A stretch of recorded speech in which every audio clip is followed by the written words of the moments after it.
সালামু আলাইকুম। আজকে আমার মেয়ের পরীক্ষা দেন। সকালে ঘুম থেকে উঠে পড়তে বসেছে। সকাল সকালে পড়তে বসেছে। আজকে প্রথম পরীক্ষা বাংলা। এদিন ড্রেস আমি রেডি করে দিয়েছি।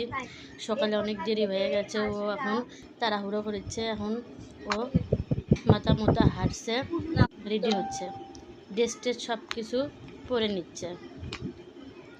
ড্রেস পরা শেষে এখন জুতো পরেছে। এদিন দেখেন না খাই চলে যাচ্ছে। ওর স্কুলের সময় হলে ওর খাওয়া দাওয়া বাদ দিয়ে আগে স্কুলে চলে যায়। পড়ার দিকে ওর অনেক আগ্রহ। এখন পেন্সিল আমি গুছিয়ে দিচ্ছি, বক্স গুছিয়ে দিচ্ছি।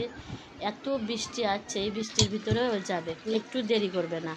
তাড়াহুড়ো করেই চলে গেল না খায়। রাস্তার ভিতর দেখেন অনেক বৃষ্টি, এত বৃষ্টি সকাল থেকে। এদিন স্কুলে যেমন এসে গেছে 5 মিনিট তাড়াহুড়ো করে ক্লাসে যাওয়া জানা ছিল। সিটে বসে দিলাম, সিটে বসে দিয়ে আমি বের হলাম। এখন খাতা দিয়ে দিচ্ছে, পরীক্ষা শুরু হয়েছে।